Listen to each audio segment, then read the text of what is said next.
Welcome to this very special episode of our program, Arab Affairs, and it's dedicated to the coverage of the President's visit and participation in the fifth mid-year coordination meeting of the African Union Regional Economic Communities and Regional Mechanisms that is taking place in Nairobi, Kenya. Presidential spokesman Councillor Ahmed Fahmy said that the African Coordination Summit was established in 2019 under the Egyptian leadership and chairmanship of the African Union in connection with efforts of the institutional reforms of the Union and within the framework of dividing missions between the African Union Commissions and the regional economic blocs, as well as boosting regional integration, particularly of what concerns economic integration, which is considered the focal of launching the continental free trade area. In addition to strengthening the path of regional and integration among the countries of the continent, the spokesman stated that President Sisi is scheduled to deliver a speech to review the Egyptian plan in light of its current chairmanship of the Steering Committee of the Heads of States and Governments of the African Development Agency, NEPAD. President Sisi will also deliver a speech in his capacity as the current president of the United Nations Climate Change Conference before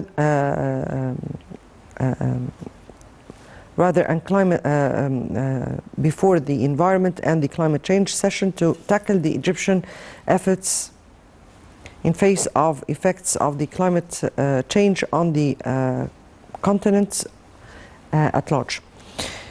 The President is also expected to hold talks with Kenyan counterpart William Ruto to discuss the mechanisms for enhancing aspects of bilateral cooperation and deal with the African issues of mutual concern, as well as boosting means of cooperation to crystallize the frameworks of the African Common Work, with the aim of pushing forward the wheel of development and inclusion in the continent.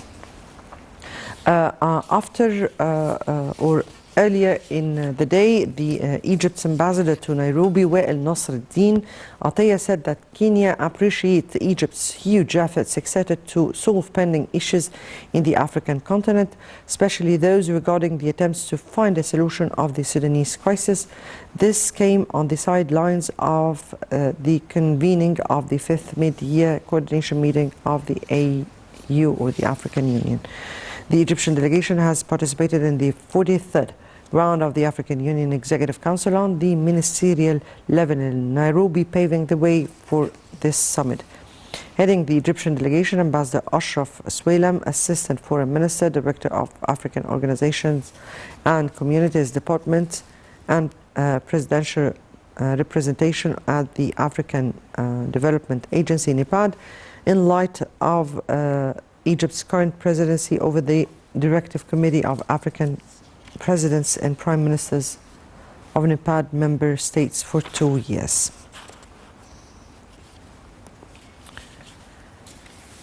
Back to our discussion, and before we start with our discussion, let's first have a quick look on the news of the week, and we'll come back for more discussion.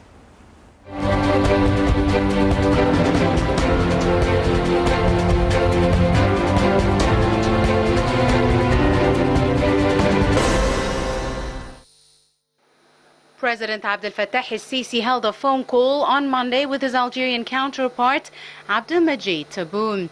Presidential spokesperson Councillor Ahmed Fahmy said the phone call tackled a number of issues of mutual concern, including Egyptian-Algerian distinguished ties.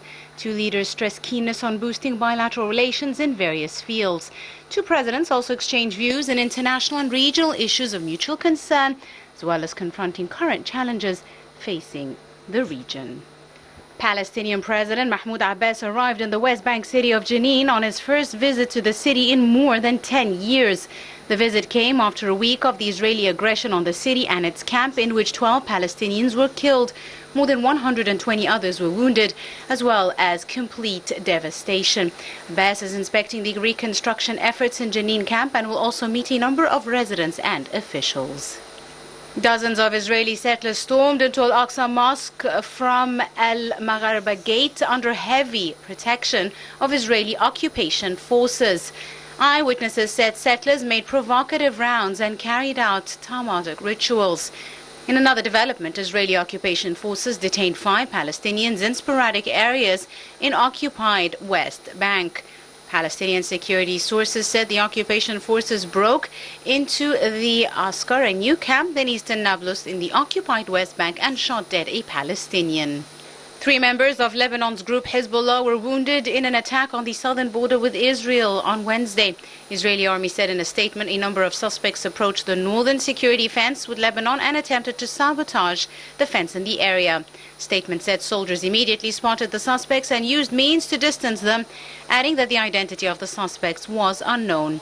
Earlier, an Israeli public broadcaster claimed the group of Hezbollah men had set a fire at the border, setting off landmines, and that Israeli troops had fired warning shots during the incident. Syria's UN ambassador Bassam Sabah said that the country will let humanitarian aid flow through its main border crossing into rebel-held areas, reopening a conduit that had closed after Security Council stalemate. Ambassador said Damascus has made a sovereign decision to let aid move overland from Turkey through Bab al-Hawa crossing in northern Syria for 6 months, starting Thursday. Through an arrangement that began in 2014, the UN largely delivers relief to southwest Syria via neighboring Turkey through the crossing. But a UN deal allowing for this mechanism to work without the authorization of Damascus expired on Monday. The United Nations envoy to Libya said he agreed with the head of High Commission of Elections on the remaining contested points in draft laws of presidential and legislative elections should be solved through an integral rapprochement. UN envoy to Libya said that he held talks in Tripoli on the latest developments of election preparations, in addition to discussing involving all concerned institutions to guarantee the transparency of the elections.